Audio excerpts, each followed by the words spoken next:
Today we are making a skillet brownie. It promises to be the ultimate brownie experience.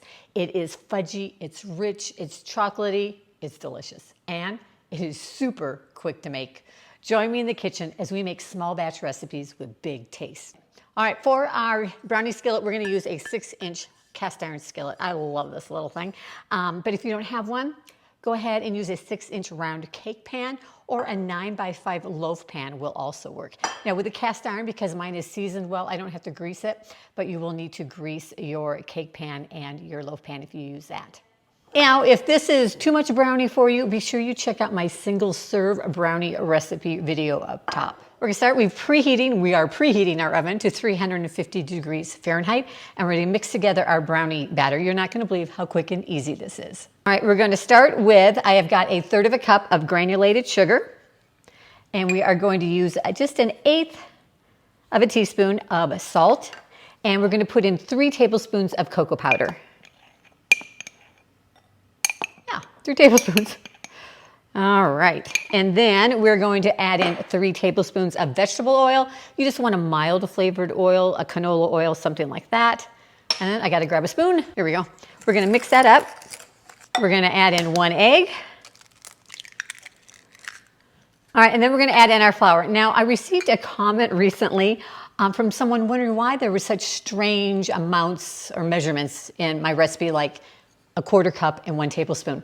Well, it's just what happens when you are trying to reduce down a recipe like to 1/4 of its original size. You end up with some weird measurements. So today we're gonna use 1/4 cup. We're gonna fluff, scoop, and scrape of all-purpose flour. And then, where did my tablespoon go? All right, we're gonna use a tablespoon. So 1/4 cup and 1 tablespoon of flour. All right, mix that in. And then we're gonna add in I'm gonna add in some chocolate chips. Now, what you add in is totally up to you. You don't even have to, I'm getting flour all over. Don't even have to add in chocolate chips if you don't want. I'm gonna use semi-sweet. You could use dark chocolate chips. You could use white chocolate chips, milk chocolate chips. You could add in toffee bits. You could add in Reese's Pieces. I mean, like, you know, the possibilities are pretty much endless. So chocolate, I just want extra chocolate in there. All right, we got all that mixed in and we are ready to put it into our skillet. All right, had to go grab a spatula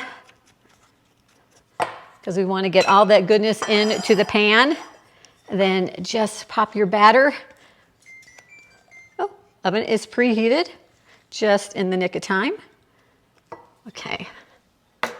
And then just kind of spread it so it's in an even layer in your skillet. And then it is ready for the oven. We are going to, let me double check here, bake it for 17 to 18 minutes. Now, if you want your brownie super gooey in the middle, bake it for a little less. If you want it a little bit more well done, bake it for another minute. It's up to you. But the 17 to 18 minutes will give you kind of a gooey, not too gooey center, but nice soft center and a little bit more well done around the edges. All right, here it is. Our brownie skillet is done. It smells so yummy. Now, my favorite way to eat it is with a scoop of ice cream. So that's what we're gonna add today.